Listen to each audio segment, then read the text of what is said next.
Good morning guys. Good morning. आज हम start करेंगे गवर्नमेंट ऑफ इंडिया एक्ट 1919। इससे पहले जिन्होंने प्रीवियस वीडियोस नहीं देखी प्लीज़ उनको देख लें और please subscribe my channel. Thank you. चलो अब स्टार्ट करते हैं बिना कुछ देरी के। In 1919 there are so many things are going behind the scene. जैसे हमने मतलब ये तो डायरेक्ट पॉइंट लिखे हुए हैं बट इससे पीछे की सारी हिस्ट्री सब ये सब तो हिस्ट्री में पढ़ी होंगी आप लोगों ने कि कितने सारी चीज़ें चल रही थी। तो ब्रिटिश गवर्नमेंट ने एक और कैरेटनिस्टिक वाला गेम खेला। इसमें क्या किया उन्होंने, ये नया रूल लेके आ गई, मतलब कि नया एक्ट पास कर दिया। इसके अंदर उन्होंने क्या किया कि एक डायरकी इंट्रोड्यूस कर दी, जिसमें क्या होता है दो लोगों की मतलब दो लोग पावर में होंगे। जैसे एक तो एग्जीक्यूटिव काउंसलर्स एंड एक पॉपुलर मिनिस्टर्स। तो मिनिस्टर्स कौन होंगे, जो मतलब इलेक्ट होके आएंगे अपने ग्रास रूट लेवल से, और एग्जीक्यूटिव काउंसिल वो होंगे जो नॉमिनेटेड और कुछ इलेक्टेड पर्सनस होंगे जो गवर्नमेंट के ऑफिशियल्स होंगे, मतलब जो हाई पोस्ट वाले जैसे वॉइस रॉय वगैरह, उसके एग्जीक्यूटिव काउंसिल में कुछ मेंबर्स एडेड होंगे, वो सब होते थे। ठीक है। अब अगले पॉइंट में क्या है देखो, it divided subject into two categories, reserve subject like finance, land, revenue and law and order. मतलब ये डायरकी में क्या हुआ था कि ये दो चीज़ों में डिवाइड कर दिया इन्होंने, मतलब कि इंडिया के लॉज वगैरह को, मतलब कि लिस्ट बना दी, जैसे रिजर्व लिस्ट और ट्रांसफ़र लिस्ट, दो लिस्ट बना दी और दोनों में कुछ अलग अलग सब्जेक्ट होते थे। और उसमें क्या था कि कुछ लिस्ट पे कौन रिजर्व वाले मीन्स कौन काम कर सकते हैं, जो एग्जीक्यूटिव काउंसलर्स हैं, और कुछ ट्रांसफ़र लिस्ट थी जिस पे कौन काम कर सकते हैं, जो पॉपुलर मिनिस्टर्स थे वो। तो इन्होंने क्या किया कि जो अब इसमें जो रिजर्व लिस्ट में कि कौन कौन सी चीज़ें रख दी, जैसे finance, land revenue, law and order and etcetera. वेराज in transfer subject में क्या क्या रख दिया उन्होंने, health, education, agriculture, industry, local government, ये सब चीज़ें, मतलब जो ज़्यादा मतलब कि ग्रास रूट लेवल पे काम जो होगा वो करेंगे ट्रांसफ़र सब्जेक्ट में। और जो जो मेन मेन चीज़ होंगी जैसे मिलिट्री वगैरह, फाइनेंस से रिलेटेड, ये सारी की सारी चीज़ें कौन रखेगा, जो वॉइस रॉय है और उसके एग्जीक्यूटिव काउंसलर्स। ठीक है। रिजर्व लिस्ट और subjects were administered by the governor through its councillor minister. ये मैंने अभी बता दिया कि रिजर्व लिस्ट कौन करेगा, गवर्नर करेगा। गवर्नर इस टाइम पे क्या बोलते थे गवर्नर को, वॉइस रॉय। ठीक है। तो यहाँ पे एग्जीक्यूटिव काउंसलर इसकी होती है, जैसे ब्यूरोक्रेट्स। ब्यूरोक्रेट्स कौन होते हैं, जो मतलब कि जो आईएएस ऑफिसर वगैरह, अभी करंट सिचुएशन के अकॉर्डिंग बता देती हूँ, यही होते हैं ब्यूरोक्रेट्स, जो ऑलवेज मतलब बिहाइंड द बार सारे के सारे ये पॉलिसीज़ बनाते हैं, फिर ये मिनिस्टर्स को बताते हैं, मतलब नया प्रपोजल वगैरह। तो जो मिनिस्टर्स उस मतलब कि मिनिस्टर तो नॉर्मल एक आइडिया दे देंगे, लेकिन उसके पीछे जो भी काम होता है वो सारे ब्यूरोक्रेट्स और ये सब चीज़ें करते हैं। ठीक है। Transfer subject were administered by the popular minister. Popular minister कौन थे, वो जो इलेक्टेड पर्सन थे, member from the legislative council, मतलब कि जो लोगों के द्वारा चुने गए मिनिस्टर्स थे वो होते थे popular ministers. Minister were responsible for the legislature but not for the executive. Legislator मतलब कि लॉ बनाने के काम तो करते थे पर एग्जीक्यूट करने वाला काम ये नहीं करते थे, वो कौन करता था, एग्जीक्यूटिव काउंसलर्स। तो मतलब इनके पास ज़्यादा पावर नहीं थी पॉपुलर मिनिस्टर्स के पास, बट ज़्यादा पावर किसके पास थी, जो एग्जीक्यूटिव काउंसलर्स हैं उनके पास। ठीक है।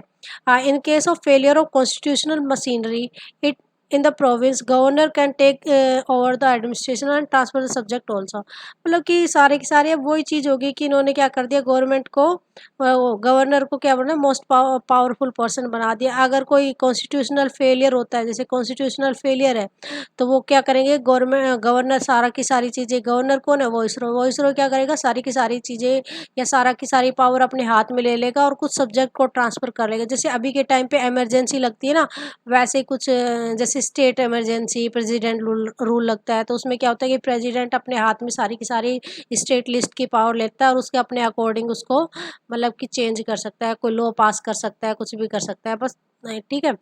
अब ये by cameral registration was introduce at the central level. मतलब कि बाई कैमरल का मतलब क्या होता है कि टू हाउस बना दी, जैसे अपर हाउस और लोअर हाउस, ये इंट्रोड्यूस किया, कब किया, 1919 में। ठीक है। And the system of communal and separate electoral was further extended to Sikh community and Anglo Indian community. देखो इन्होंने कम्युनल मतलब कि कम्युनल क्या करते, सेपरेट कर रही थी सोसाइटी को, कम्युनिटी के अंदर रिलीजियन बेसिस पे। अब इन्होंने इसको और ज़्यादा एक्सटेंड कर दिया कि किन किन को दे दी उन्होंने कम्युनल वो system of communal and separate electoral, Sikh को प्रोवाइड कर दी, ठीक है। और एंग्लो इंडियंस कौन है, जो आधे मतलब कि mainly from the childs of the Anglo और इंडियंस एंड ब्रिटिशर्स, उनको बोलते हैं एंग्लो इंडियंस, ठीक है। अभी देखो womens were also given right to vote, कुछ वुमेन्स को राइट टू वोट दे दिया। अभी अभी पहले तो क्या था, अभी तक तो वुमेन्स को कोई राइट ही नहीं था, बट अभी वुमेन्स को भी थोड़े बहुत राइट्स दे दिए, ठीक है। And it provides the appointment of statutory commission to inquire into the report on the working after 10 years of its coming in force. मतलब इन्होंने क्या एक वहीं पे प्रोविज़न पास कर दिया कि 10 साल बाद एक कमीशन आएगा, स्टैचुटरी कमीशन, और वो ये जिन्होंने जितना भी काम हुआ है 10 साल में उन सबको रिव्यू करेगा। तो वो कमीशन को कौन सा आएगा, साइमन कमीशन, जो कब आता है 1927 में, जो 2 साल पहले ही आ जाता है। बट वो 1927 में, जिसकी वजह से इंडिया में बहुत सारे मतलब कि रिवोल्ट्स हुए थे, उसके मतलब अगेंस्ट में, ताकि उसको इंडिया में ना आना चाहिए। तो ये सब तो बाद में डिस्कस करेंगे, अभी ये देख लेते हैं 1919 का एक्ट, ठीक है। It establish as public service commission, so public service commission was set up in 1927। तो ये बहुत बार ये क्वेश्चन आ जाता है कि public service commission was establish in which year, तो 1927 में, क्योंकि मोस्टली लोगों के दिमाग में ये होता है कि ये तो 80s में हो, मतलब कि 1800 में या 18 के लेट 1800 में हो गया होगा। बट नहीं, ये अभी स्टार्ट हुआ है कब, रिसेंट में 1926 में, ठीक है। ये याद रखना, ये बहुत बार ये डेट, मतलब कभी कभी क्या होता है डेट, वन वर्ड में डेट क्वेश्चन आते हैं, या फिर किसी पीसीएस वगैरह के एग्जाम्स में ये पूछ लेते हैं, ठीक है। It created new high office commissioner at India in London, मतलब कि एक हाई कमिश्नर बिठा दिया, एक और, पहले तो सेक्रेटरी बिठाया, अब एक हाई कमिश्नर और बिठा दिया इंडिया के लिए लंदन में, ठीक है। इट इंट्रोड्यूस अ बाइकैमरल, ये तो मैंने पहले ही बता दिया, ठीक है।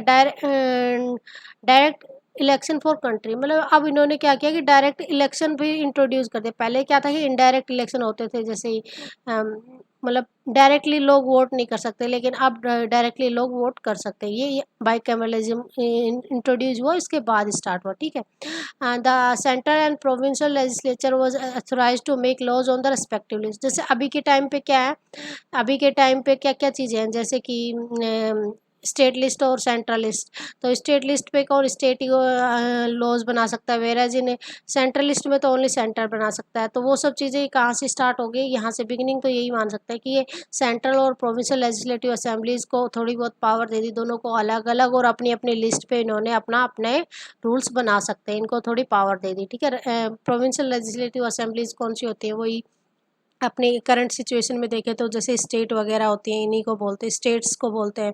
अलग अलग कंट्रीज में अलग अलग नेम है, इंडिया में तो स्टेट बोलते हैं, ठीक है। बाइकैमरलिज्म मीन्स टू हाउस, ये तो मैंने पहले ही बता दिया, upper house council of state and lower house legislative assembly.